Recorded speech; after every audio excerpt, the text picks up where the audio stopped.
Hey, there's a bubble. How do you know? Trust me, call Venet, buy 50 million in swaps on the MBS. What do we got? Garibaldi 4 triple B. Mark, you sure? Yeah, it's time to call bullshit. Bullshit on what? Every fucking Thing. Fala pessoal, tudo bem com vocês? Hoje a gente está aqui com o Lucas Riedo.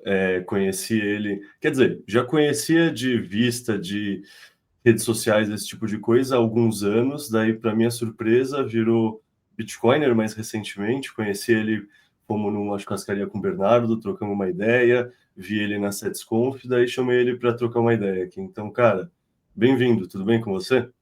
Fala, Caio, obrigado pelo convite, tudo certo, vamos nessa. Boa. Cara, vamos imaginar que tem muita gente que, assim, é semi-autista e, assim, segue o Bitcoin, mas não segue muito o mercado mais tradicional, o mundo do empreendedorismo, essas coisas, e tá pensando, pô, não tem ideia quem é o Riedo. Então, se apresenta pra gente, conta a sua trajetória, o que você estudou, onde você trabalhou, o que você fez na sua vida pré-Bitcoin. Essa parte bem rápido, Cão, porque eu acho a parte mais chata dos podcasts, mas vamos lá. Eu sou engenheiro civil de formação, né? Tive o primeiro contato com o Bitcoin em 2011, cara. 2011, quando eu jogava poker. Foi criado, frequentava um fórum que chama Mais EV, e foi criado um tópico lá sobre criptomoeda. Na verdade, nem sei se era criptomoeda, acho que não era criptomoeda, era Bitcoin de fato. E tem um post meu lá de setembro de 2021, de 2011, falando, pô, que loucura é essa? Dá pra gente comprar dólar? Porque na época tinha uma dor muito grande de como você comprava e vendia dólar, né? Você ganhava no PokerStars, Party Poker e tudo mais que tinha na época. E era difícil você transformar isso em reais e utilizar, né? Então, naquele instante, eu falei, cara, será que dá para usar de alguma maneira? Mas, obviamente, não fiz nada com isso, né? Segui minha carreira tradicional, fui engenheiro da Odebrecht, depois fui trabalhar numa consultoria estratégica, e desde 2020 até fevereiro desse ano, eu tive no G4 Educação, né? 4 desses anos como CEO, e saí de lá em fevereiro de 25, e aí toda a minha curiosidade veio para o Bitcoin, cara. Assim, eu entrei naquela noia positiva, né? Naquela noia que todo mundo que está aqui já deve ter passado por algum instante. Então, basicamente essa a minha história aí, já jogando um pouquinho do como eu conheci o Bitcoin.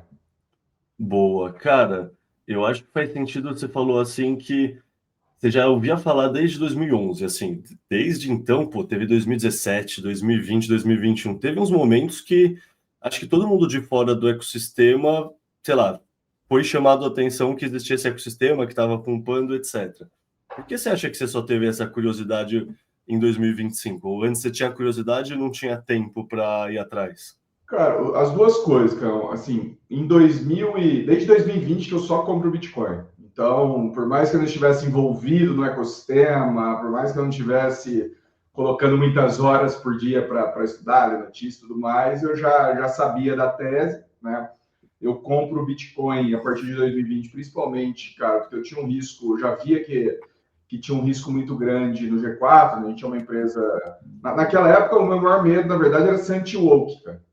Para ser bem sincero. E depois o Thales, que é um dos sócios, um dos fundadores do G4, ele é um cara polêmico por natureza e nunca vai mudar, a natureza dele é essa. E basicamente todo o meu patrimônio tem ação do G4, que está suscetível a qualquer decisão de qualquer juiz de bloquear, e eu, sendo sócio administrador, eu sou o primeiro da linha, né? Então, desde 2020, 2021 ali, eu já sabia desse risco. Falei, cara, esse risco eu consigo me proteger, não com os 90 e muitos por cento que eu tenho em G4, mas com os 4, 5% do meu patrimônio que não é G4, eu consigo me proteger desse risco. Então, eu já estava convertido, né? Eu não ia à missa todo dia, não ficava rezando missa também, não estava proferindo a missa ali, mas eu já estava convertido ao Bitcoin.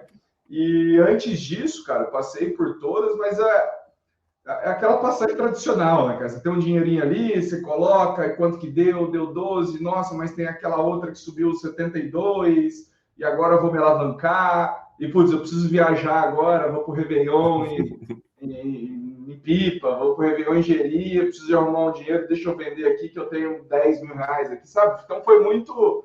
Acho que todo mundo passa por essa fase, né? Primeiro, eu não tinha minha vida financeira como um todo mais desregulada, né?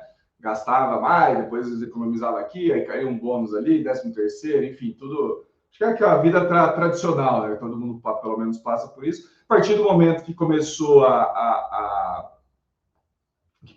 ter, você ter o financeiro um pouco mais estruturado, sobrar mais dinheiro realmente do que eu gastava, naturalmente começou a vir essa curiosidade, estudar, e junto com essa...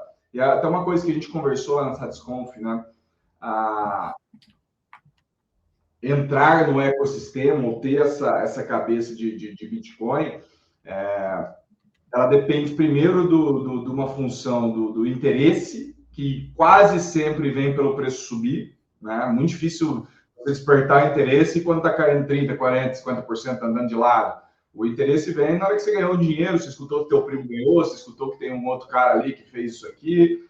E uma segunda parte dessa função é o tempo disponível individual, né? Você ter tempo para de fato estudar. Então, eu já vinha nessa jornada, já estava ali habituado a comprar, a ter minha autocustódia, a não vender e tudo mais, mas de 1 ano e meio para cá, eu diria que do meio de 24 para cá, que realmente o bicho me picou e eu fiquei doido. Cara, você já é empreendedor no Brasil há muito tempo, então várias das coisas, das dores do sistema você já devia sentir na pele. Então, assim, que o bicho picou e mudou, assim, sabe? Porque geralmente, quando a pessoa descobre o Bitcoin, ela, sei lá, apesar de já estar propícia para entender o Bitcoin, por outro lado, mesmo assim, ela leva um chacoalhão e tem um pouco de mudança de filosofia de vida, de compreensão de mundo. Isso rolou contigo? Cara, são vários pequenos, cara. É difícil falar, teve um. Agora, o maior, assim, que eu me lembro com detalhes de falar, cara, não é possível que seja isso, foi quando eu compreendi o efeito Cantillon. Porque eu vi um post do Ícaro de Carvalho, deve ter sido em 21, 22, ele falava, o pessoal do Bitcoin fala isso, tal, e o Ícaro, ele gosta de Bitcoin, tá? Mas, enfim, ele fala, o pessoal do Bitcoin falou que ia quebrar tudo, que não sei o quê, e eu já vim escutando isso, nossa, porque o sistema tá podre e tal, e dado a impressão de dinheiro, né, a quantidade de aumento de oferta monetária que existiu ali em 2021 versus a inflação, que eu sabia empiricamente que não era IPCA, mas eu não tinha compreendido ainda que existia uma inflação, um aumento no preço dos ativos e que isso demora a entrar na economia e para o preço do arroz, para o preço do ônibus, para as coisas que o IPCA realmente mede, entre aspas, né? Então, eu acho que o efeito Cantillon, essa demora, que em todos os livros ele fala muito sobre a parte temporal, mas pouco se fala, e aí é uma coisa que eu fui aprendendo a observar também na parte geográfica, né, cara? Então, por exemplo, Brasília e São Paulo são os dois locais onde estão mais próximos do aumento da oferta monetária. Então, seriam os primeiros locais que são beneficiados pelo efeito Cantillon, né? Ou pela oferta monetária. E quanto mais você sai de São Paulo e Brasília, menos você sente os efeitos rápidos, né? Então, a minha noiva mora em Santa Catarina, no interior ali, e eu vou bastante para lá. Então, eu vejo que não só as coisas são mais baratas, mas, cara, os serviços são mais baratos, né? Você vai cortar o cabelo lá, é 20% do preço que eu pago aqui em São Paulo. Eu vou fazer acho que a única coisa que não é o mesmo preço são diaristas, pessoas que trabalham em casa. Mas todos os outros serviços, cara, de banho de cachorro, enfim, serviços mais consultivos ali, passando por, sei lá, manicure e tal, isso tudo tá em ordem de grandeza abaixo. E aí, qual que é o melhor cenário do mundo, né? Eu ganho dinheiro em São Paulo e gasto lá.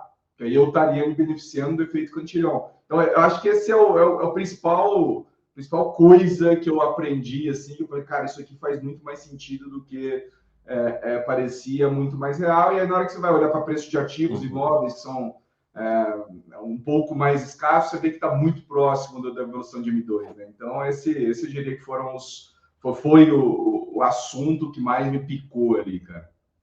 Cara, eu lembro exatamente disso em 2020, que, sei lá, na época eu investia na bolsa ainda, estratégia Barça, dividendos, toda essa Eu vim coisa. dessa escola também.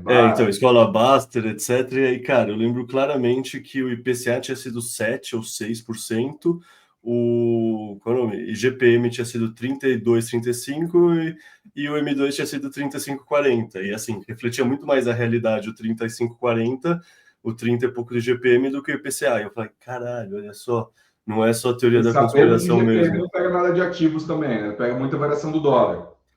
Exato. Mas com variação de ativos, né? Preço de um carro, que não é ativo, mas é preço de imóveis, principalmente. Eu acho que o grande ponto, cara, assim, para a grande maioria da população, o IPCA é uma medida de inflação boa.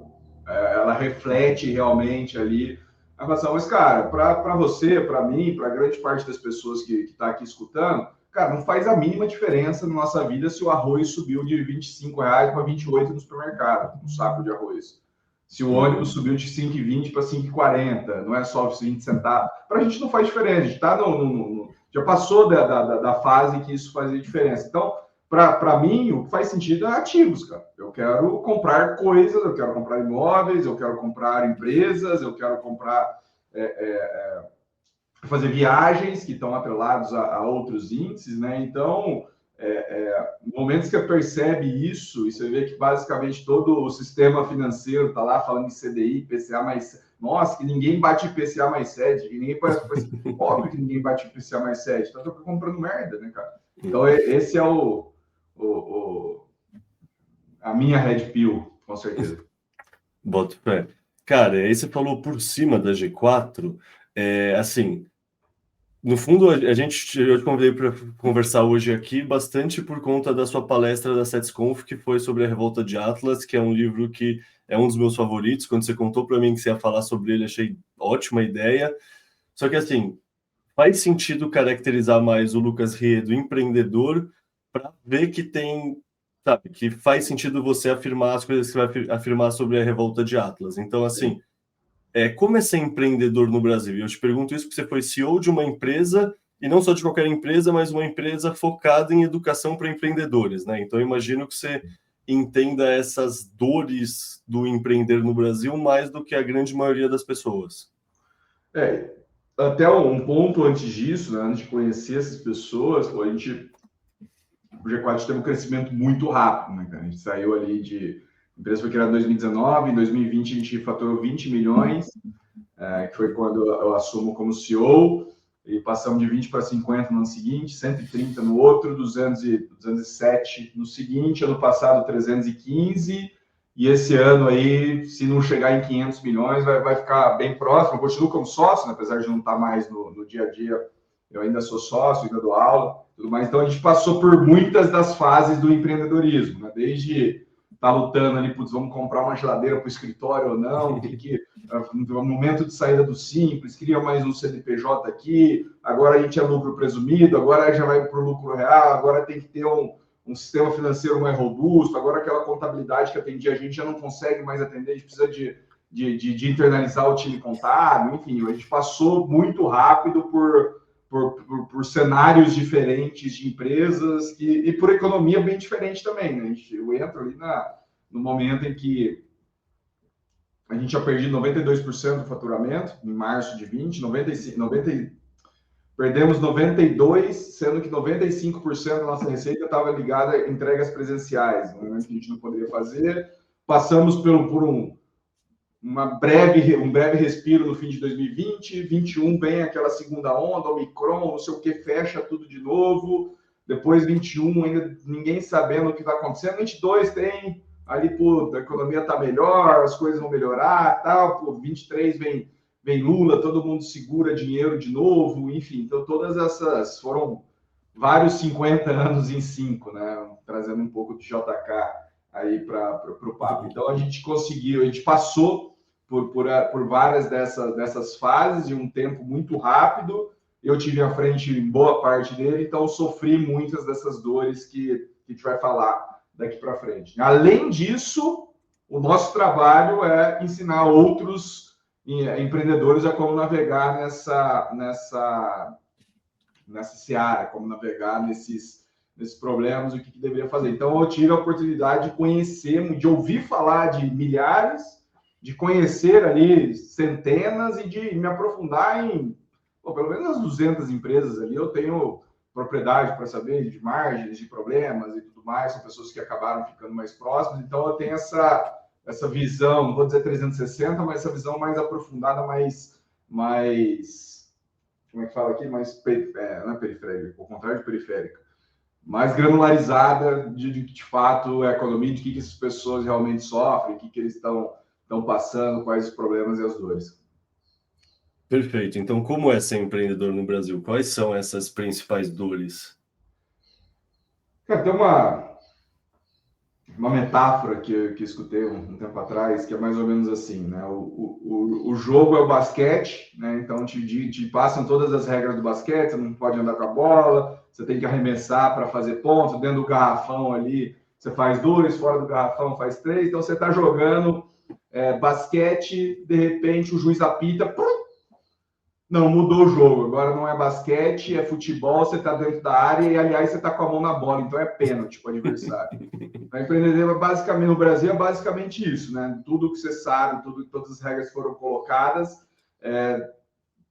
por uma decisão que, às vezes, é de uma pessoa, por uma decisão que, às vezes, passa por congresso e tudo mais, as regras mudam e, de repente, você se vê, inclusive, obrigado a pagar coisas do passado, né? A gente teve dezenas de exemplos disso, né? Eu acho que um caso emblemático e que eu estudei, então tem um pouco mais de profundidade de falar dela, foi a PERSE, né? Que foi um programa que a equipe do Paulo Guedes lá formou para tirar alguns dos impostos, PIS, COFINS, imposto de renda, das empresas que foram impactadas pela pandemia por um período de 5 anos. E você lendo em todas as regras tributárias sempre diz, cara, não existe, se o benefício tem período pré-determinado, não tem o que fazer para tirar ele. É basicamente isso que te diz as regras tributárias do Brasil. Então, beleza, as empresas se programaram, então tem 5 anos para aproveitar desse benefício, vou aqui fazer meus investimentos, todo o meu planejamento em cima desse benefício, que era muito bom. Eu até acho errado, mas, enfim, existiu, alguém colocou essa regra por 5 anos, a única chance era o STF declarar inconstitucional, a única chance dela não valer, e o STF declarou que ela era constitucional. Ou seja, 5 anos valendo esse benefício. Até que a Haddad entra, 23 ali, no início do governo Lula, e coloca a PERSE como sendo isso que vai resolver todos os problemas do Brasil. A gente tem que tirar a PERSE, tem que tirar a PERSE, tem que tirar a PERSE, até que consegue chegar em um acordo lá que não tirou a PERSE, mas tirou 80% dos benefícios que a PERSE tinha. De novo, não acho que deveria ter existido a PERSE.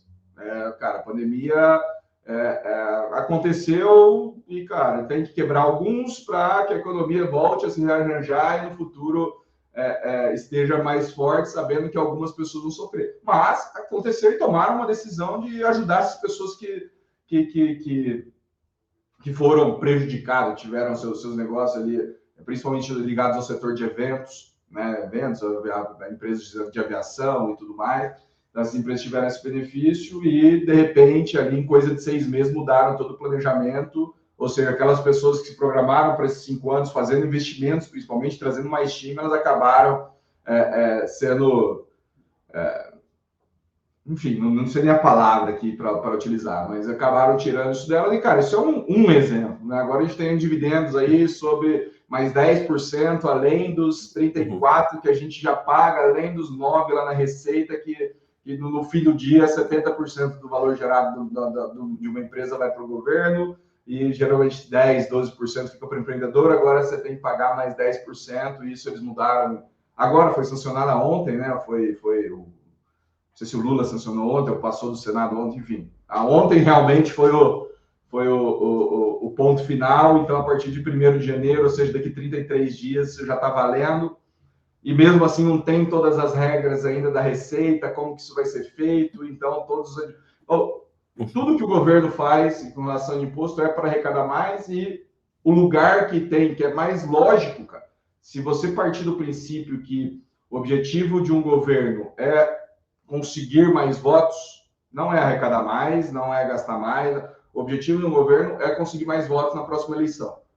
Qual que é o lugar mais lógico para ele conseguir mais votos? Cara, eu vou tirar aqui de um grupo, né, dos empresários aqui, que eles têm mais dinheiro, eles não estão passando fome e tudo mais, para beneficiar, para conseguir criar uma narrativa e criar mais benefícios que o governo dá para uma população gigantesca, né, aqueles que ganham até R$1.000, até R$2.000, salário mínimo e tudo mais. Então, esses caras já não votam em mim, né, os empresários já não vão votar tradicionalmente em um governo de esquerda, mas eu ainda consigo colocar eles como os vilões, que eles não pagam nada e por isso que os pobres não têm nada. Então, se eu consigo dar essa narrativa para os pobres, que eu estou tirando os ricos para dar para eles, e eu consigo fazer isso através de impostos, regulamentações e tarifas e IOF, coisa assim, cara, é uma estratégia genial, né? Porque eu já não tenho esses votos e vou conseguir uma quantidade de votos muito maior daquelas pessoas menos favorecidas. Então, dado que o incentivo é voto, o governo está fazendo o certo. É o que eu acho que deveria fazer? Não, deveria ser o oposto. Então, acho que daí que vem esse paralelo com a revolta de Atlas aí que a gente começou a falar. Boa. E por que você escolheu falar sobre esse livro na SetsConf? Assim, você podia ter falado sobre qualquer coisa e você escolheu falar justamente sobre ele. Então, imagino que ele tem uma importância para você. Qual é essa importância? Cara, a primeira coisa é que a Revolta de Atlas, o livro, para mim, foi... assim como eu falei que o efeito Cantillon, né, dentro do Bitcoin foi o que mudou a chave, eu diria que ter lido a Revolta de Atlas foi o que mudou a minha história como pessoa, como profissional e tudo mais. Eu li ele lá em 2011, né, 2010, 2011, na verdade, estava na faculdade de Engenharia Civil. Enfim, cara, eu sabia que eu não queria ser... Antes disso, né, quando eu fui fazer Engenharia Civil, lá em BH, que eu morava, ou eu estudava nas melhores escolas, então, ou basicamente você ia para medicina, ou você ia fazer direito para fazer um concurso público. Eram esses dois caminhos e qualquer pessoa que saísse disso era meio que o meio doido. Eu não sabia que eu só queria ser engenheiro, mas eu sabia que eu não queria ser médico, eu sabia que eu não queria ser funcionário público, né? E isso em 2008, então bem em 2009, 10, 11 ali mais ou menos, eu entro numa palestra do nada, assim, do Salim Matar, fundador da Locais, nem sabia quem é o Salim Matar. Ele fala sobre o livro, pô, esse livro mudou minha vida, eu que banquei a tradução dele para português, tal. Eu gostava muito de ler já na época, falei, pô, deixa eu ler esse livro. E ali a primeira vez que eu tenho contato com um estilo mindset, né? Apesar de mindset ter uma palavra que agora não está muito mais na moda, mas um estilo de pensamento que me dá um guia, cara. Tu fala, opa, tem mais pessoas como eu, porque como eu vivi em Belo Horizonte, e, cara, rede social, tá, a gente não tinha contato com... Era um grupo ali, que aquilo ali que você vivia, né? Então, eu sabia que eu não era aquilo, mas eu também não sabia o que eu era. Então, na hora que eu leio a Revolta de Atlas, eu me entendo os personagens ali. Logo depois, também, eu tenho contato com o Instituto Mises Brasil, que me dá um pouco mais da formação econômica e política que eu tenho. E começo a me interessar mais por macroeconomia como um todo. Ao mesmo tempo, eu também tenho contato com o Baster, né, que você conhece, pô, compra coisa de valor, não faz mais nada, não tenta adivinhar mercado, toda aquela... Então, a Revolta de Atlas me dá a base, não só filosófica, né, que é o que a gente, hoje, mais maduros, a gente consegue ver, mas ele me dá a base moral de que existem pessoas que, por mais que sejam personagens do livro, alguém que escreveu aquele livro, né? Existem um grupo de pessoas aqui que não estão ligados a simplesmente ser os parasitas, são as pessoas que constroem. Então, ali mudou muito a minha cabeça, mudou muito o que eu tenho de padrão moral, padrão de trabalho, padrão de vida. E aí, coincidentemente, também é um livro que foi muito importante para o Thales Gomes, fundador do G4. Eu conheço o Thales em balada, em 2016. A gente vira amigo de balada, até que em 2019 a gente está em Salvador, no Carnaval, num after, pós-camarote, não sei o quê. A gente tinha tomado todas. A gente está na piscina, eu vejo a tatuagem que ele tem, o Atlas aqui, né? Essa tatuagem nas costas, e a gente começa a conversar sobre o livro ali, 10 horas da manhã, virado noite. E é ali que a gente se conecta de fato, né? A gente já era amigo de balada, mas ali a gente se conecta e a partir dali começa uma história que vai me levar para o G4, que vai me levar para o Bitcoin. Então, trazendo a minha história, esse livro está permeado em basicamente toda a minha história. O Bitcoin também é uma parte relevante disso, é uma parte relevante do meu patrimônio. Então, foi meio que natural. Dado todo esse contexto, foi natural juntar essas duas coisas e trazer ela na palestra no SatisCon. Cara, é incrível que o que você descreveu do livro, eu senti lendo o livro também, assim, sendo bem sincero, sei lá, eu tava na página 200, 250, e para quem não viu o livro, é um livro de 1.300 páginas. E eu já tava meio triste porque eu sentia que ele tava acabando, porque era tanta, sei lá, era quase um sentimento de catarse lendo ele, sabe? Era tipo, nossa, aqui tem um negócio que eu reconheço, que eu sempre busquei, que eu sentia falta, que eu não sabia que eu sentia falta, mas que agora várias peças estão encaixando, sabe? É um livro, assim, que, de fato, eu acho que para Bitcoiner, assim, faz muito sentido, tem muita conexão, eu não conheço uma pessoa, cara, que eu recomendei o livro, realmente leu, porque é difícil, o começo é chato, cara. Esse que é o problema, as primeiras 70, 80 páginas ali, é chato. Você fala que você não entende nada, não sabe de nada. Mas depois fica legal, a história fica legal, toda a parte moral. Então, eu não conheço ninguém que pegou, leu e não se sente transformado com o livro, sabe? E eu recomendei esse livro, sei lá, pelo menos 800, 1000 vezes, com certeza eu recomendei esse livro. Diria que umas 50 pessoas realmente pegaram para ler. E essas, cara, todo mundo volta com feedback, cara, realmente muda vidas ali. Eu não sei se é verdade, mas as peças de marketing diz que é o segundo livro mais influente dos Estados Unidos depois da Bíblia. Eu acho que é bem demais, mas faria sentido, não me surpreenderia se realmente fosse. Né?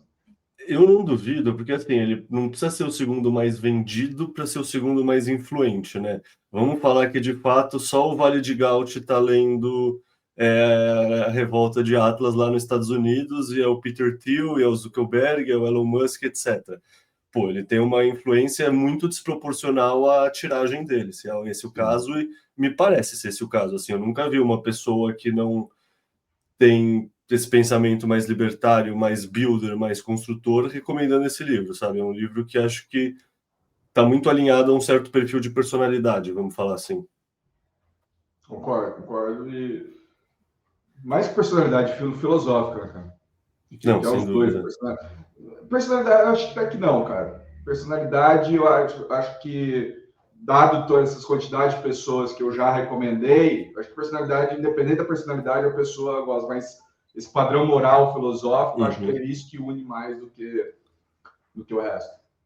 É um livro dos anos 50, se eu não me engano. Então, 57. Então vamos assumir que não existe spoiler, porque, vamos lá, né, pessoal, já dava para ter lido, já tem filme, etc. Então, faz uma síntese para a gente do livro, assim, é um livro de 1.200 páginas, eu sei que você não vai contar certinho tudo, mas só, sei lá, coisas gerais do livro que chamam a atenção e que você gosta dele, assim. Eu já vi vídeos, vi entrevistas, tal, nunca vi ninguém conseguir chegar perto, sei lá, arranhar 2% do que realmente é o livro, tá?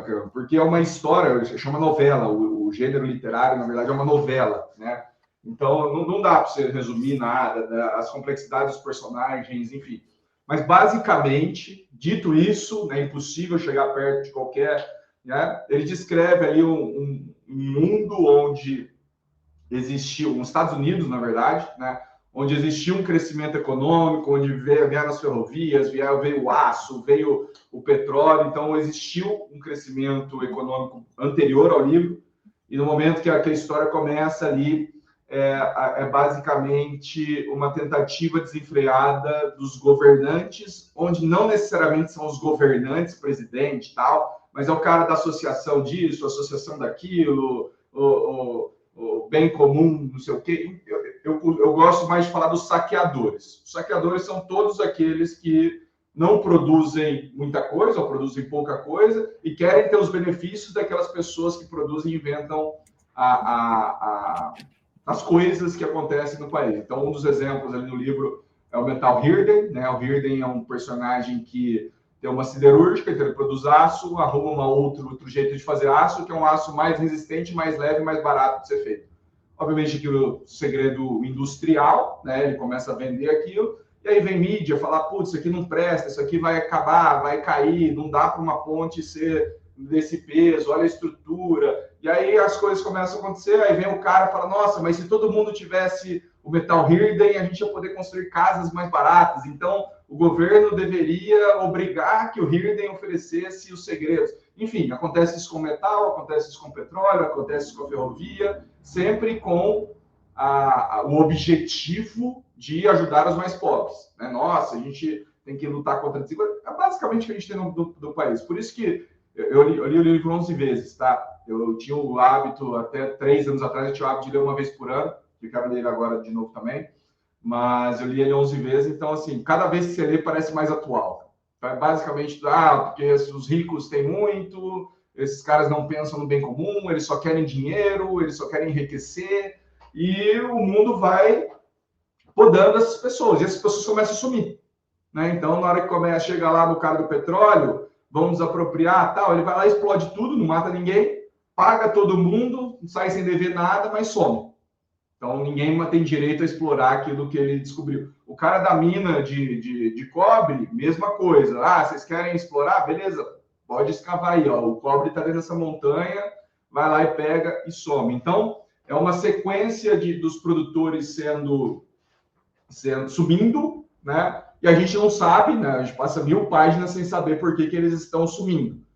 E lá no final, no último livro, da 1000 a 1300, basicamente, descobre-se que, na verdade, era John Galt, que tinha sido um cara fantástico, trabalhando para outras pessoas. Ele não era um empreendedor, mas ele era um inventor, né? E aconteceu alguma coisa ali, que eu não vou explicar aqui certinho, mas ele decidiu, falou, cara, isso aqui eu não quero colocar mais minha mente a trabalho dessas pessoas, porque as pessoas têm o poder, elas estão expropriando, então o que eu vou fazer? Eu vou ser guarda-freios, que eles chamam, né? Então ele vai ser um trabalhador mais braçal que existe, e em paralelo ele vai criar uma outra sociedade, ele pega lá um terreno, no meio das montanhas, e fala, cara, aqui eu vou convidar as pessoas para virem viver o padrão moral que a gente acredita ser o certo. Então, ele trabalha ali, sei lá, das 9 às 5, né, que eles falam nos Estados Unidos, arrumando ali as locomotivas, só trabalho braçal, paga as contas dele e fica convencendo esses outros produtores a ir morar nessa nova sociedade, né? E ele é bem sucedido nisso. Então, o livro é basicamente isso: saqueadores tentando expropriar o trabalho dos produtores saindo, e aí ele volta, cara, cheio de discursos, cheio tem uma história romântica ali também, que pega muita gente, que é legal de acompanhar, o que vai acontecer, o que não vai. Os familiares ali são personagens complexos que agregam muito isso. Enfim, é uma obra de arte, é uma obra-prima, na verdade, eu diria mais que uma obra de arte do que um livro, e com certeza, é disparado, o melhor investimento que eu já fiz foi ter colocado tempo para ler Revolta de Atlas. Cara. Não só isso, depois todos os outros livros do Everett. Maravilha. Cara, eu tô na lista, sei lá, eu já li o Revolta de Atlas, eu quero reler, mas eu tô na lista agora para ler A Nascente. Dizem que é bom também. É legal, mais ligado à arquitetura, cara. Daí você vê, você olha a arquitetura hoje em dia e você vê que a véia era fera, a véia era foda. Não, a véia era. Cara, sabe uma das partes que, assim, você falou por cima, então eu vou falar partes que, para mim, também chamaram muita atenção do livro, e a gente vai falando sobre partes em específico. Uma parte que eu lembro no começo, assim, que foi... Sabe quando você vai vendo, ela vai pincelando os fatos e só depois você vai ligando, que é como todas as pessoas têm medo de assumir responsabilidade. E, assim, de fato, ela faz, às vezes, umas situações que talvez sejam um pouco caricatas, mas isso, assim, é um espelho para a sociedade e permite você ver muito bem, assim, tipo, eu acho que as primeiras, sei lá, você falou a parte chata do livro, que é os primeiros 50 ou 100 páginas, cara, é chato, mas é uma parte que, sei lá, até me dá arrepio lembrar, assim, é uma coisa muito, um senso de mal-estar e de desconforto, porque nada acontece porque ninguém de fato pega para fazer, ninguém assume a responsabilidade, é tudo um deixa que eu deixo e tenta empurrar de barriga, assim, puta, para mim isso, assim, foi, sei lá, sabe, foi o começo que me fisgou, porque, assim, para mim é um retrato muito grande do mundo atual, sabe, ninguém quer assumir a responsabilidade de nada, é tudo, não, vamos dar mais imposto pro governo, o governo vai decidir o que é melhor, e o ser humano não tem agência individual, né, a gente depende de um bem-estar coletivo, de um cuidado coletivo, a gente não depende de si mesmo, assim, então, puta, essa parte, para mim, foi uma parte que eu achei fantástica, assim, também. Certeza. Uma outra parte... E aí isso acaba exatamente esse ponto, inclusive acontece uma tragédia, né? Porque tem um determinado ponto da história lá que, enfim, tá tudo sucateando, né? Você tira a pessoa pensante da rede ferroviária e todos os líderes ali que falam, pô, não é fácil você operar uma linha ferroviária. E aí tem um cara lá tomando decisão, que é o chefe da estação, não sei o quê, teve um problema com a locomotiva, e aí ele chega e fala, ó, garanta a segurança, mas não deixe de deixar o trem sair no horário. E deixa a bomba e sai, foge, né? Ele sai correndo para não ter que tomar decisão, e aí fica lá um coitado que fala, pô, eu não tenho como garantir a segurança, mas eu fui mandado para não deixar o trem sair fora do horário. Aí ele coloca uma locomotiva a vapor lá que não deveria colocar no túnel, explode tudo, tal, a tragédia. E é um ponto é um exemplo disso que você está falando. Cara, uma outra coisa, eu gravei recentemente um podcast com o Rafa Zaguri, né? Rafa Zaguri, que é CEO de uma das maiores mineradoras do mundo, a Electron. E aí uma das dúvidas que eu sempre tenho em relação à mineração é, tá, o que acontece conforme os estados vão entrando na mineração? Tipo o Butão, tipo os Estados Unidos, tipo a Rússia. Pô, isso tende a gerar uma mudança do cálculo econômico que vai espremer muito as margens, porque eles têm acesso a energia muito barata. Ele falou, tá, mas você está assumindo que os estados são eficientes e fazem bem as coisas.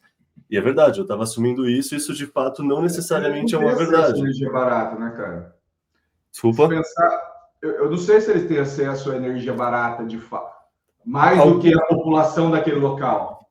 Alguns países têm. Você pensar, tipo, o Butão estava com excedente energético. O governo tem acesso a uma energia que as outras pessoas que moram no Butão não têm? Tem excesso de energia de capacidade construída de hidrelétrica.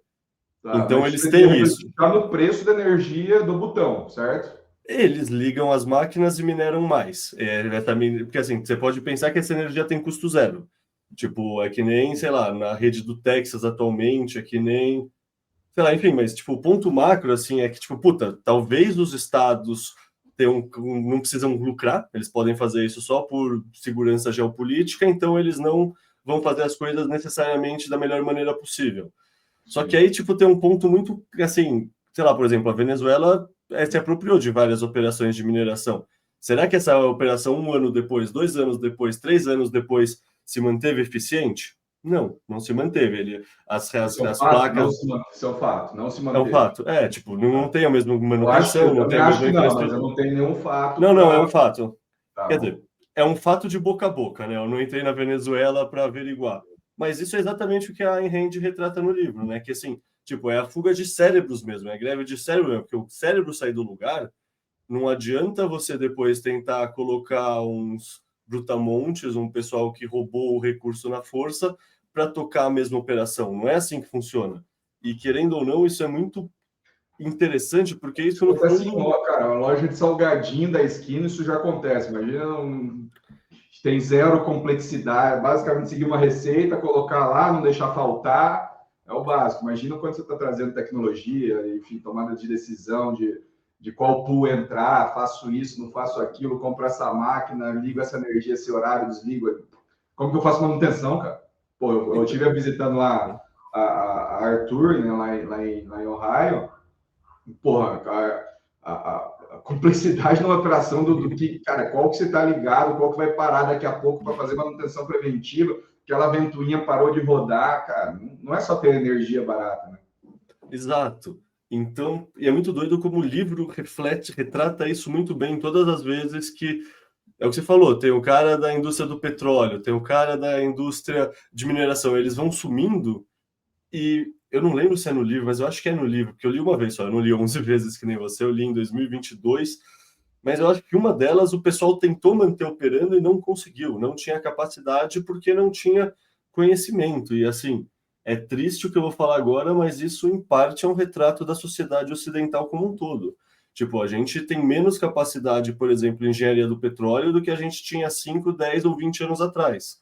Tipo, Cara, sabe, se formam espacial, menos engenheiros de petróleo hoje em dia. ficou 40 anos parado em qualquer evolução espacial. Exato, nuclear. Então, assim, a gente de fato travou grande parte dos crescimentos por esses pensamentos. Sei lá, para mim é uma coisa muito. Não sei, é um livro que quando você lê realmente. Esse é o nível 1, cara. Quer ver o nível 2? Por Né? favor. Teve muitos que, beleza, a gente tirou ali a cabeça pensante, colocou travas e tal. Agora o nível 2, e aí tem 4, já pensei em 4 já. Mas o nível... Cara, você consegue imaginar Brasil, né? Hoje não é mais tanto, pelo menos eu não vejo, não está na minha bolha, mas você pensar de 90 a 2015, qual que era a receita de sucesso do Brasil? Passar em concurso público. Então, você passou ali pelo menos 20 anos, no mínimo, isso que eu não sei como que era antes, mas passou 20 anos instalando software na cabeça das pessoas, que o melhor que elas poderiam fazer com a vida delas, as pessoas mais inteligentes, porque é difícil passar no concurso, as mais esforçadas, as mais disciplinadas, você precisa passar no concurso, você precisa parar, colocar a bunda na cadeira e realmente estudar, que elas deveriam passar para ser um auditor da Receita, passar na lista do INSS. Então, você colocou algumas das melhores pessoas do Brasil, acho que as melhores mesmo, top 2%, nunca iriam cair nesse papo. Mas você pegou ali do 98 ao 90 e colocou essas pessoas para fazer trabalho de expropriação, né? Para fazer parte do sistema e não para gerar crescimento econômico, para fazer coisa diferente, inventar coisas novas. Não. Fica aí que você tem estabilidade, não enche o saco, faz o teu financiamento do teu imóvel, você vai ganhar um dinheirinho aqui que teu imóvel vai valorizar, e esse é o modelo de vida. Você consegue imaginar o quanto que isso foi prejudicial, quanto que isso ainda é prejudicial, cara? Não, e aí você tem pessoas que têm 50 anos, 40 anos, 45, totalmente frustradas, que isso deve contaminar todas as outras... família, divórcio, filho mal criado, enfim... A vida dessa pessoa que tinha um potencial gigantesco, mas foi instalar no software errado, na minha concepção, errado, pode ser certo. Acho que muita gente está feliz com esse caminho, mas, enfim, como sociedade, com certeza, isso é um software errado. Não é um software otimizado para gerar crescimento econômico. 100%. No fundo, assim, você chamou dos saqueadores, né? Que a Ayn Rand chama de saqueadores. Na minha cabeça isso é muito claro, a sociedade tem os produtivos e tem os improdutivos. Por mais que você esteja fazendo bem com seu salário, recebendo impostos, você não está gerando riqueza automaticamente. Seu salário veio do saque, da expropriação do capital produtivo que alguém produtivo construiu. Então, assim, de fato, é muito triste a sociedade, muitos dos melhores talentos não focarem em serem produtivos, em serem builders e basicamente serem burocratas do sistema. Eu concordo, assim, 100%. Você chamou isso de nível 2. Fiquei curioso. Qual é o nível 3 e o nível 4? Cara, eu não tenho resposta aqui de bate-pronto, mas a gente passou a partir da decisão da pessoa de entrar. O nível 3 é quantas pessoas... Cara, eu conheço gente inteligente que estudou comigo, que está até hoje estudando para concurso. Até hoje. Então, eu tenho 35 anos, então vamos falar aí de 15 anos, 12 anos. Olha a quantidade de produção de capital intelectual, de experiência, que esse é uma pessoa, mas tem, sei lá, talvez centenas de milhares no Brasil que passam ali 5 anos. Vamos colocar aqui o médio, 5 anos para a pessoa fica estudando para passar num concurso. Soma todo esse tempo, todo o potencial positivo, toda a riqueza, todo o potencial de produção, que todo esse material humano que ainda não passou, talvez passe num concurso para não fazer nada. Esse é o 3. O 4 é a quantidade de sonhos nesses últimos 20 anos, que as pessoas talvez nem tomaram a decisão, mas elas tinham um sonho de fazer isso, não conseguiram, ou não tiveram dinheiro para estudar, né? Que você precisa ter dinheiro ali para se bancar, você não tem receita, que, pô, isso acabou frustrando a pessoa e ela passou a ser ali a pessoa que ganha R$2.500, R$3.000 por mês e entrou não no sistema no sentido de ser o expropriador, mas, cara, virou uma mão de obra simples ali, se talvez ela tivesse sido educada ou alguém tivesse dito para ela que era possível que ela construísse coisas, que fosse uma empreendedora e tudo mais, que eu acho que esse problema a gente já está acabando. Tá? Eu realmente acho que com a produção de conteúdo de empreendedorismo e tal, inclusive é um ponto, fazendo parênteses aqui, né? Eu escuto muita gente falando, não, mas não pode glamurar o empreendedorismo, porque não é assim, cara. O empreendedorismo tem que ser o maior glamour que existe, cara. As pessoas têm que olhar e falar, cara, então, pô, esse cara aqui que abriu uma loja aqui, uma marca, ele vive assim, anda de barco e não sei o que, anda de avião. Cara, a gente tem, isso que a gente tem para a gente pensar em Brasil, para a gente pensar em mundo, na verdade, né, em trazer, a gente precisa de mais pessoas que tenham essa capacidade. Para pessoas terem essa capacidade, nós precisamos ter desejo. Então, eu preciso gerar o desejo nelas.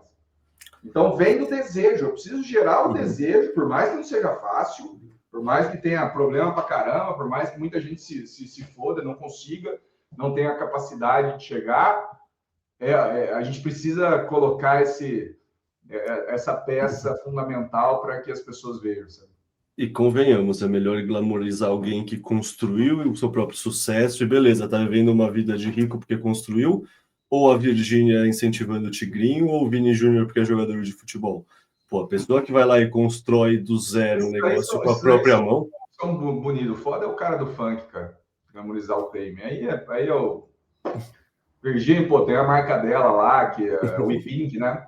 Pô, gigantesco. Você vê vários, principalmente shopping ali de interior, tem, cara, acho que em todos hoje em dia. Então, pô, Vini Júnior, futebol, pelo menos é esporte, é fazer alguma coisa. Olha quando você vê o bandido, senta, não sei o quê, que o urso, enfim, isso que é foda, entendeu? Glamoriza. Essa parte é foda e é o que, infelizmente, a grande parte aí na hora que você vê, aí tem uma questão sociológica, né? A gente está numa queda de natalidade. Minha avó lá em Rio Preto, ela mora em frente a um colégio, cara. Eu lembro quando era criança, colégio público, cara, era uma molecada que era muita. Hoje eu vejo 2 passando de mochila, eu vejo, enfim, escola pública em Rio Preto. E aí, na hora que você pega uma taxa de natalidade muito baixa, né, e caindo consistentemente, já é preocupante por só. Na hora que você faz uma dissociação, na hora que você quebra esse dado e vê pessoas que têm condição, aqui a condição não estou falando só de dinheiro, mas que tem uma família estruturada com pai, mãe, não divorciado, tal, que tem ali pelo menos uma capacidade de ser culturalmente bem influenciada, e eu realmente acredito que existe uma cultura boa e uma cultura ruim.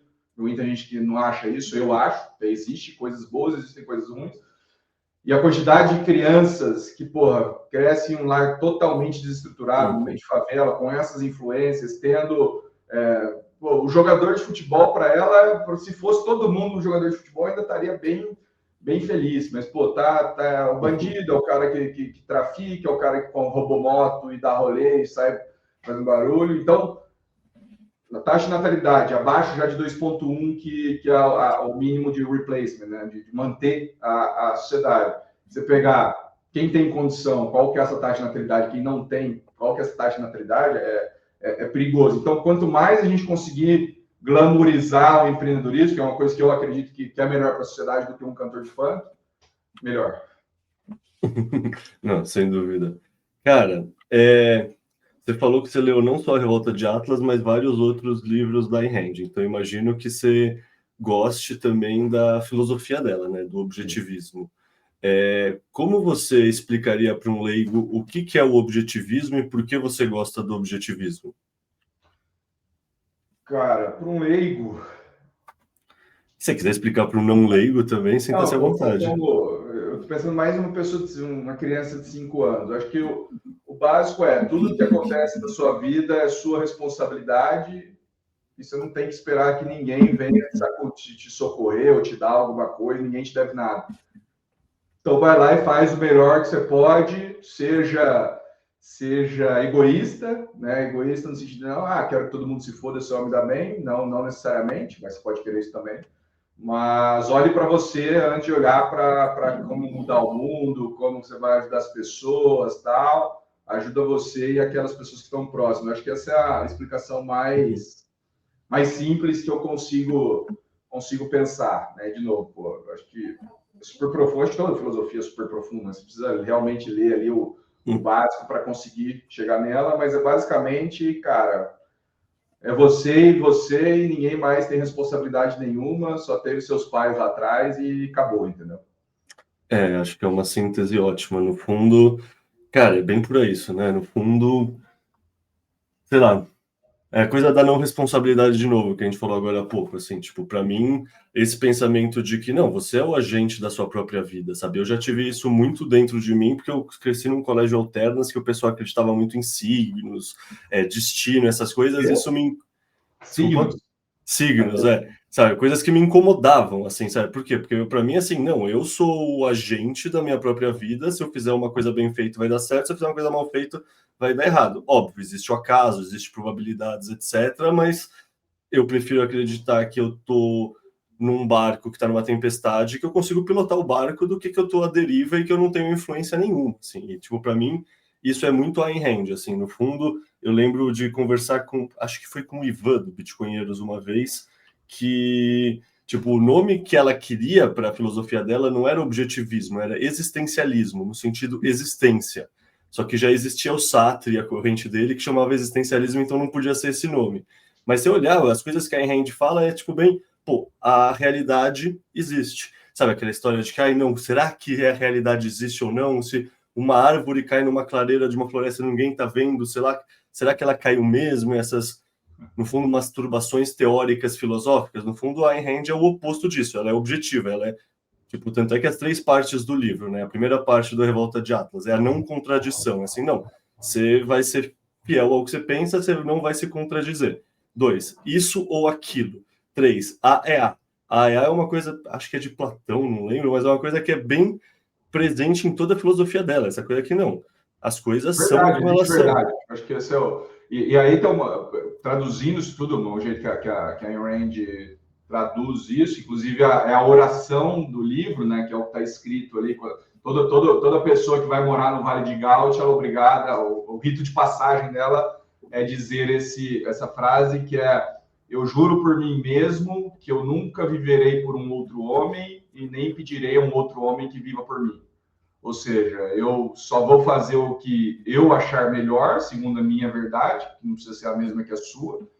E, por outro lado, eu nunca vou esperar ou pedir ou fazer manifestação ou colocar alguém no governo que vai exigir de alguém alguma coisa para mim. Né? Eu acho que essa não é um resumo, mas é um ponto importante ali que acontece. Então, no fim do dia, Caio, é você com você mesmo, faz o seu, foda-se os outros, e no momento em que alguém vir te obrigar a fazer alguma coisa, o melhor que você pode ter é ter a opção de querer fazer ou não, que eu acho que é o que o Bitcoin tem a capacidade. Aí que vem talvez o título aqui do podcast, Satoshi John Galt. Acho que a gente pode explorar isso agora. Eu ia te perguntar justamente isso. Quem é John Galt, então? Para você é Satoshi mesmo ou é Ralph Finney? Qual é a relação entre John Galt e o Bitcoin? Vamos lá. O que John Galt fez no livro? Né? Ele percebeu que o sistema estava podre, que o sistema não era um que ele queria continuar. Ele fundou um novo modelo mais alinhado com aquilo que ele acreditava, e ele evangelizou outras pessoas para irem viver nesse local sob aqueles padrões, na companhia de outras pessoas que pensavam igual. Então é isso que John Galt fez na Revolta de Atlas. O que o Satoshi fez?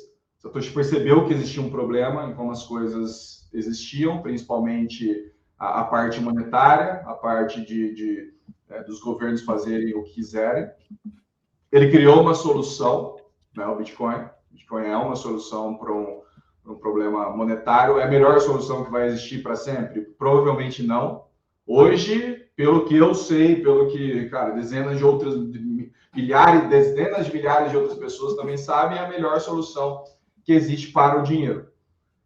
O que ele não fez? Ele não evangelizou quase ninguém. Ele convenceu ali uma dúzia de pessoas, sei lá, 30, 50 pessoas, ele teve ali, não, isso aqui é bom por causa disso. A partir do momento que saiu ali do zero, ele largou a mão e ficou para a gente aqui essa necessidade de evangelizar, de trazer outras pessoas, que, cara, até isso está sendo muito bem feito, né? Porque você tem as pessoas lá das antigas, pô, evangelizaram, pô, ganharam muito dinheiro, encheram o saco, sei lá o que acontece, eu não passei por essa fase, e chega um momento que você não quer mais saber, você some, faz algumas coisas, tipo Antonopoulos. Eu achei que o Antonopoulos estava sumido, mas eu vi uma entrevista dele ontem, um corte ali dele falando da briga lá. Acho que até você comentou nesse thread. Então, aí depois vem uma outra leva, que agora, pô, tem Saylor, tem Jack Mallers, enfim, tem outra galera que também já está há mais tempo. Aí tem uma outra leva, que aí eu entro nessa, o Bernardo entra nessa, que a gente ainda está com tesão. Então, parece que até isso o sistema do Bitcoin, ele é até construído para que tenha essa oxigenação e que pessoas bebam de outras fontes e entendam um pouco mais, expliquem de outra maneira para outras pessoas. Então, parece um pouco de igreja, né? Parece até um quê de cristianismo aí. Que, cara, você cria ali 12 pessoas, essas 12 pessoas espalham pelo mundo, vem outras, e vem outras, e vem outras, e cria ali uma Bíblia, enfim, cria-se o padrão Bitcoin. E o pessoal acredita na verdade com V maiúsculo. Exato. Então, o que o Satoshi... Então, a diferença entre John Galt e Satoshi é que o Satoshi não fez essa parte da evangelização e o John Galt fez, e está terceirizado para a gente, para as pessoas que realmente acreditam na tese, acreditam no ativo, acreditam na filosofia do Bitcoin. Acho que o Bitcoin hoje já dá para a gente dizer que é uma filosofia e não só um ativo, né? Então, tá para a gente essa natureza e esse objetivo de evangelizar e trazer mais pessoas, e é isso que tem me dado tesão ultimamente. Deixa eu fazer uma provocação, então. Primeiro, só resumindo, você falou que, no fundo, Satoshi é John Galt, mas somos todos John Galt. Exato. John Galt é mais do que Satoshi, e Satoshi mais nós é igual a John Galt. Boa. E aí tem uma questão aí, querendo ou não, tem o Vale de Galt também. Muita gente fala que o Vale de Galt, na verdade, está no cyberespaço, e é o Bitcoin, onde você consegue se proteger do sistema atual. Mas a gente, como brasileiro, está observando uma tendência interessante, né? A gente está vendo muito dessa fuga de cérebro ir para o Paraguai. Por exemplo, nosso amigo Bernardo avisou recentemente que estava se mudando, usando as palavras dele, fugindo para o Paraguai. E aí eu penso muito no exemplo da Dagny e do Reading, que eles ficaram lutando contra a greve de cérebros do John Galt, pelo menos 2/3 do livro. A gente não está enxugando o gelo ficando no Brasil? Tem chance do Brasil dar certo ainda? Ou a gente vai ser que nem a Argentina, que precisa descer muito até eleger alguém como o Milei para tentar resolver as coisas? Assim, o nosso Vale do Galt vai ser o Paraguai, na sua visão? Como você está vendo essa conexão de revolta de Atlas, Brasil e Paraguai? Caião, foda-se o que o Brasil vai ser. A gente tem o Bitcoin, cara. O meu CPF, eu, Lucas, eu só quero uma coisa do Brasil, que é segurança pública, cara. Só isso. Eu não quero ter medo de descer do carro, entrar no restaurante, ser roubado e o cara noiado ali dar um tiro em mim, minha família. Enfim, essa é a minha única preocupação com o Brasil, tá? Se o Brasil vai melhorar, vai piorar, o imposto vai ficar mais barato, mais caro, cara, vai ser sempre mais ou menos isso aí que a gente está acostumado, ver um pouco mais para a esquerda, um pouco mais para a direita, mas não, o Brasil é isso. O que realmente me incomoda é segurança, cara, segurança pública. E tendo o Bitcoin, a gente tem a opção, né? Então, enquanto não está terrível para mim, eu gosto pra caramba do Brasil, porra. Eu gosto de São Paulo, eu gosto pra caramba do Rio, eu gosto do Nordeste, gosto de Santa Catarina, Enfim, eu gosto de Belo Horizonte, eu gosto pra caramba do Brasil, minha história está aqui, toda a minha rede social, seja família, seja os amigos próximos, está aqui. Então, eu não tenho planos de, nossa, eu preciso sair do Brasil, se acontecer isso, eu vou sair do Brasil, tal, mas eu quero ter a opção de sair. O grande ponto, antes do Bitcoin, ou se a gente pensar algum tempo atrás, 8, 10 anos atrás, a gente dependia muito mais, né? Porque o que vai acontecer com a minha empresa? O que vai acontecer com o meu salário? Pô, se passar essa regulação disso, o que acontece? Então, as oportunidades sempre vão existir. Você não precisa estar... O país não precisa estar bem para você estar bem. Você só precisa estar melhor do que as outras pessoas. Então, você precisa correr mais rápido. Aquela história do urso te atacando. Você não precisa correr mais rápido que o urso. Você precisa correr mais rápido do que teu amigo que o urso vai pegar primeiro. Então, a minha cabeça é essa, cara. Eu consigo me dar bem em 90 e muitos % dos cenários. Em um cenário onde realmente seja insustentável, cara, não dá mais, chegou, tal. Eu só preciso sair antes da fronteira fechar da maneira... E dado que o Brasil é um país de fronteiras gigantescas, eu acho que é impossível, muito próximo do impossível, realmente não dá para atravessar para nenhum lugar, não dá para fugir. Eu acho que a gente vai ter sinais de, cara, tá na hora de sair. Eu acho que a gente ainda está longe disso. Talvez mais 8 anos de governo de esquerda, eu acho que a gente vai chegar nisso aí. Mas eu acho que a gente está longe e pelo que eu estou vendo no cenário político, e uma coisa que eu gosto de estudar bastante, é um dos meus hobbies, acompanhar a política, conversar com pessoas sobre isso, o cenário não é tão ruim aí para 2026, tá? Então, não acho que tenha essa necessidade. Estou me preparando para caso essa necessidade venha, mas hoje realmente o que me incomoda no Brasil é segurança. É só isso. Você tem que ver se a porta blindada aqui de casa está trancada para não acordar de noite com alguém com um revólver na cara, sabe? Isso é foda. Mas tirando isso, eu não vejo um grande problema com o Brasil para o meu CPF, tá? Para o meu CPF, dado que eu já tenho, dado o que eu sou capaz de fazer e tal. Para 98% da população, sim, é um problema a situação que a gente está no Brasil. Cara, você falou, acho que podia dar Ctrl+C, Ctrl+V a minha visão. Querendo ou não, cresci no Brasil, tenho 4 sobrinhos, irmão, primos, família, assim, tipo, o custo de sair do Brasil seria altíssimo para mim. Ao mesmo tempo, não sei, é o que você falou, querendo ou não, cada pessoa tem uma condição e uma possibilidade diferente. Para mim, o Brasil ainda tem um grau de conforto, etc., que eu não... Meus amigos, minha família, etc., que eu, sei lá, no fundo, você falou exatamente o que eu penso, assim, querendo ou não, o que que eu... Em termos de Bitcoin, o Brasil é barato pra caramba. E assim, você tem o Bitcoin em autocustódia, você tem um outro passaporte, assim, eu tenho descendência europeia, eu tenho um passaporte europeu. Então, assim, eu já tenho a teoria das 3 bandeiras e eu já tenho o patrimônio blindado. É o que você falou, fora isso, é só, assim, o medo da segurança física, que isso, de fato, o Brasil é um país violento, mais violento que qualquer outro que a gente olhar em volta da América Latina, se não pensar em México e Colômbia nas regiões de narcotráfico, talvez. Então, isso, de fato, é um incômodo, mas, querendo ou não, em média, a gente sabe os bairros que dá para andar mais tranquilo e os bairros que não dá para andar tão tranquilo. Daí tem as coisas mais... Tem a mobilidade dentro do Brasil, né, cara? Você saindo de São Paulo e Rio, e ó, morando na periferia de Fortaleza, periferia de Recife, mas falar, cara, vou morar em Trancoso, vou morar em Balneário Camboriú, cara, o seu risco é menor do que talvez Miami. Né? Menor, talvez não, com certeza é menor. Né? Inclusive, os índices de São Paulo, como um todo, são menores do que os Estados Unidos, como um todo também. Né? Mas existe essa possibilidade da mobilidade interna. E eu disse que até 8 anos atrás a gente tinha opção, porque, cara, você tem uma casa no Brasil, seu patrimônio está aqui, você tem tesouro direto, você tem as ações da Bovespa. Como é que você vai sair? É difícil, o Bitcoin te dá essa possibilidade. Aí existem as outras discussões, né? Mas não é tão fácil você utilizar o Bitcoin quando você vem de fora para morar em outro país. Beleza, concordo, não vai ser mesmo. Mas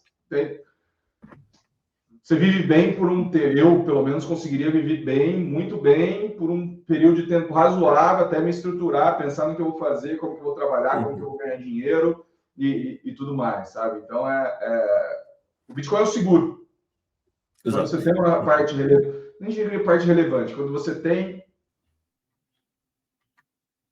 de custo de vida relevante em Bitcoin, é como se tivesse um seguro contra o Brasil, né? A gente está vendo aí agora, agora precisa dizer qual carteira que você vai ter sua autocustódia, né? A exchange vai ser obrigada e provavelmente também vai ser obrigada. É um ponto ruim, me acende uma luz amarela.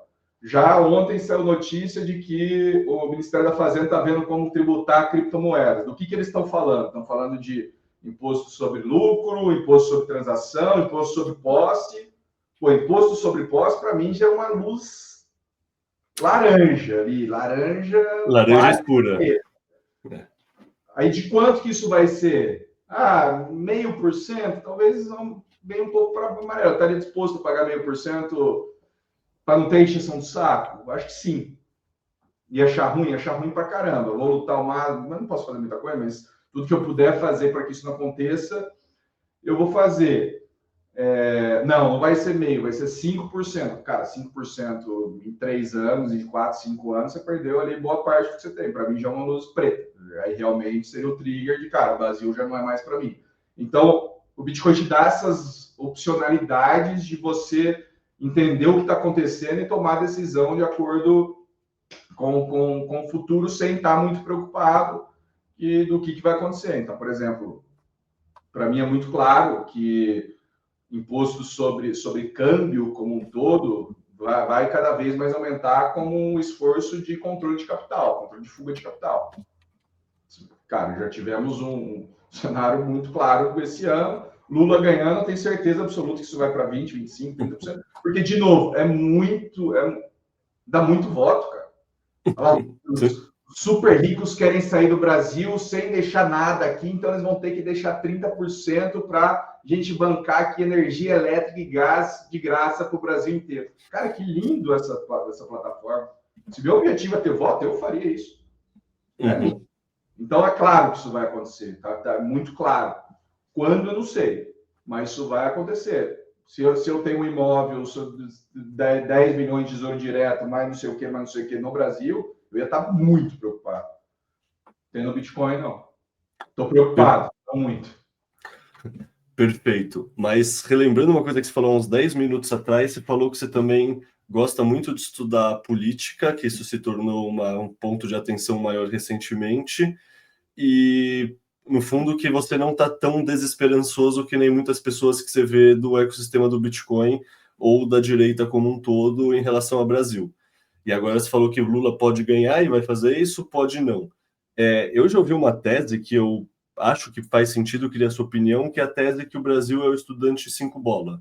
Ou seja, o Brasil é o país de extremo centrão. Assim, a gente faz as nossas cagadas, mas aí tem um grupo de interesse que puxa para o outro lado, sabe? Uma coisa que nunca vai para um extremo nem para o outro. Você concorda com isso? E é por isso que você acha que 2026... Concordo, mas tem um outro... Sim, é isso. Tem o outro lado. A gente tem, Caião, a galera da Constituição de 88 está ou saindo do poder ou morrendo. Sarney, Calheiros ainda não, mas toda aquela turminha ali de Sarney, Baleia Rossi, enfim, toda Lula, o time PSDB ali, e a geração que vem, eu estou falando de um Ratinho Júnior, estou falando de um Marcel Van Hatten, falando de um Eduardo Leite até, que para mim é um bosta, mas essa geração, ela não vem tão preocupada em como eu vou enriquecer através do Estado, ela já vem com estrutura e já estudando o que deu errado nos ciclos anteriores, né? Tem aquela máxima que fala que as inovações ou as evoluções do mundo acontecem depois dos funerais, né? Aquela cabeça antiga. Então, é perceptível hoje, cara,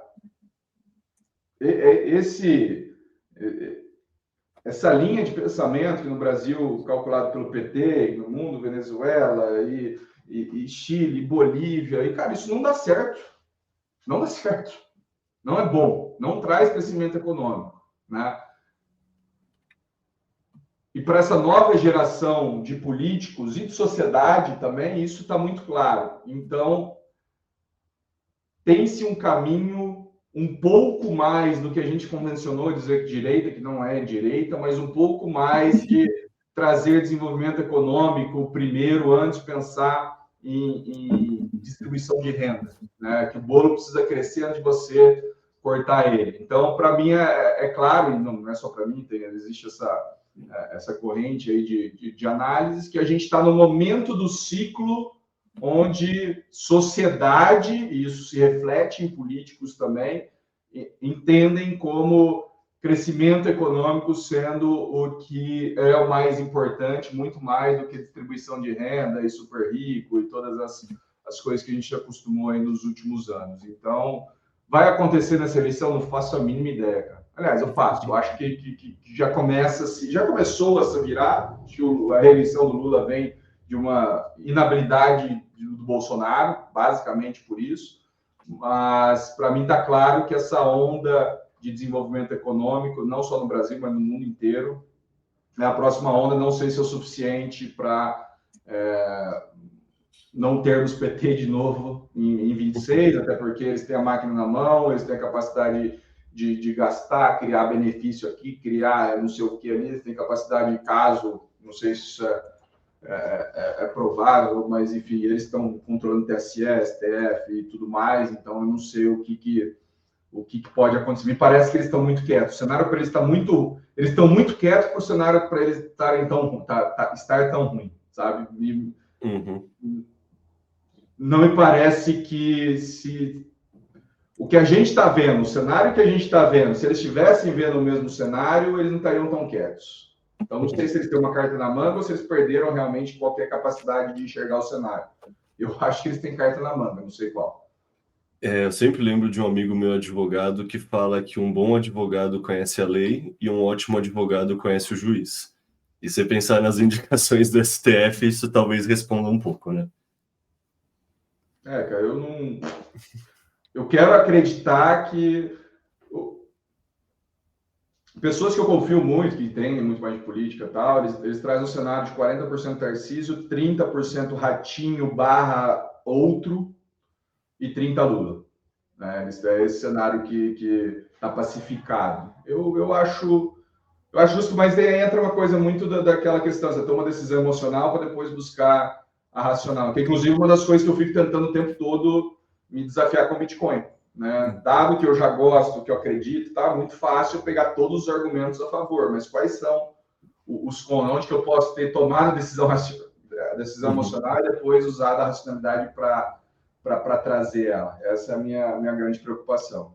Bom, cara, mas no fundo, eu meio que já concluí a pauta que eu tinha pensado para conversar contigo, então eu sempre, quando eu termino uma pauta, eu pergunto para o convidado, tem alguma coisa sobre esse tema, sei lá, revolta de Atlas, conexão com o Bitcoin, com o Brasil, que a gente não abordou e que você acha que faz sentido? Cara, eu acho que não, cara. Acho que, de novo, cara, uma coisa... Aliás, tudo, né? A gente deu uma pincelada, pô, como eu te disse, a revolta de Atlas faz parte de mim, Bitcoin eu coloquei pelo menos algumas milhares de horas para estudar, para criar convicção, para fortalecer convicção, então, literalmente, de repente, falar de dezenas de milhares de coisas aqui. Aí eu queria aproveitar, então, que você desse tempo, e queria eu te perguntar uma coisa que eu sei que você vai entender muito mais que eu, que é um texto que eu estava lendo hoje de manhã, vou te mandar lá depois. Uma coisa que não está clara para mim em relação ao risco quântico para o Bitcoin, Caio. Se a gente mudar os algoritmos, o algoritmo, seja lá o SDSA ou o SH256, a gente perde toda a capacidade de mineração que a gente tem hoje. Os hardwares que a gente tem de mineração, eles não conseguiriam minerar um outro padrão de hashes? Ótima pergunta, eu não sei dizer. Acho que vai depender do tipo de algoritmo criptográfico pós-quântico da mineração de Bitcoin ter que resolver, mas eu não tenho a mínima ideia. Assim, todo esse papo de quântico, assim, eu basicamente pergunto para o Narcélio, porque ele é a minha referência. O Bernardo gravou um podcast com ele já faz uns 3, 4 meses, Então, eu até perguntei recentemente pro Narcélio, quando saiu umas notícias novas, cara, isso aqui faz sentido, isso aqui não faz sentido. Ele falou, cara, sai tanto fudge, sai tanta notícia que não faz sentido nenhum, que assim, ó, tudo que tá importante tá lá. E aí, dito isso, eu não sei se você sabe quem é o Nick Carter, que é um analista, um cara de VC dos Estados Unidos, que é Bitcoiner barra shitcoinheiro. Dele hoje. Então, eu vi que ele soltou ontem uma segunda... do texto dele hoje. É esse texto que eu tô para ler. Então, assim, talvez tenha uma informação aí que eu não saiba, porque... Ele não fala disso, eu tô o tempo todo esperando, porque, para mim, isso é o real. O quântico em si é um risco, óbvio. Agora, se o fato da gente... Já vai ser uma puta briga política para conseguir mexer em qualquer coisa dessa, e me parece que é muito necessário, que a gente já está atrasado, inclusive. Mas se além dessa parte política, de fazer com moeda do Satoshi, como que vai ser, quando, tal, not, score, né? Se além disso a gente coloca os incentivos econômicos de mineração que passariam a ser obsoletos, né? Então tem um dia que todo recurso de mineração, aí a gente adiciona um risco técnico para a rede, seja no desplug, seja no plug, então você vai ter uma ampulheta, né? Você tem aqui uma capacidade, essa capacidade vai diminuir até um dia em que uma nova vai entrar e que vai ser... Então, você cria uma área de ataque muito grande. Aí eu ficaria mais preocupado ainda. Isso me lembra umas discussões que o Musk fazia, assim, como se atualiza um Tesla? Você precisa deixar o programa, a versão atual e a nova versão rodando um tempo sincronizadas para se uma der bug a outra continuar acontecendo. Eu não tenho ideia como isso funciona na prática. Para o mundo real, é exatamente esse efeito que impede que a gente tenha evoluções muito grandes em aviões. Uhum. Porque você tem Boeing e Airbus lá, porra, com CAPEX gigantesco, indústria, projeto, tal. Elas têm 9, 10 anos de A320 737 contratados, que são os aviões mais vendidos, os mais utilizados e tudo mais. Então, qualquer notícia que saia de estamos pensando em um novo avião, um avião de nova geração desse modelo, cara, primeiro, ninguém vai querer comprar novos A320 e todo mundo que já comprou a produção, já tem as fábricas instaladas, está comprando mão de... Enfim, todo o planejamento de 7, 8 anos de produção vai por água embaixo. Todo mundo fala, não, então não quero receber agora, você vai lançar um daqui 6 anos... Eu vou esperar daqui 6 anos. Então, exatamente esse efeito que eu acho que no Bitcoin, aí o Bitcoin ainda tem a parte política que agrava mais ainda. Então, essa é uma dúvida que eu não consegui tirar ainda. E, enfim, eu acho que não é tão preocupante, mas é, sim, uma coisa que a gente tem que estar de... Eu não tenho nenhuma atividade na rede em si, de desenvolvimento. Tá? Até gostaria de aprender um pouco, mas é uma coisa realmente para ficar ligado. No fundo, assim, a regra de bolso que eu ando comigo sobre questão quântica como um todo é assim, vai dar uma dor de cabeça, vai dar uma puta dor de cabeça, mas não é um risco existencial ao Bitcoin. Isso se a gente partir da premissa que, de fato, vai ser viável existir a computação quântica. Porque é foda, porque nem isso é dado. A gente não tem nem a certeza assim, se existe. A gente tem que partir dessa premissa para pensar, se ficar, não sei, a gente está... Não, a gente como 20% a chance de coisa, não dá para, ainda mais com a filosofia Bitcoin, não dá para a gente assumir um índice de 20% e não fazer nada com ele. Entendeu? Não, 100% de acordo. A gente como Bitcoiner tem que ser paranoico e assumir que vai existir. Mas na prática eu não tenho nem ideia se isso é real ou não, sabe? É tipo uma coisa muito... Não sei, Cara, sei lá, você tenta ler os papers de questão de computação quântica, assim, parece que eu não fui alfabetizado. YouTube de cara falando para a 5ª série, você não entende nada. Então, tem coisas assim que, assim, tomara que o Narcélio entenda e faça um conteúdo, tipo, mastigado para mim daqui a um tempo, assim, porque eu realmente tento e é difícil, eu vou te falar. Boa. Cara, beleza, então, muito obrigado pelo seu tempo, como sempre um prazer conversar contigo, como sempre um prazer conversar sobre a revolta de Atlas, então, obrigado pelo seu tempo.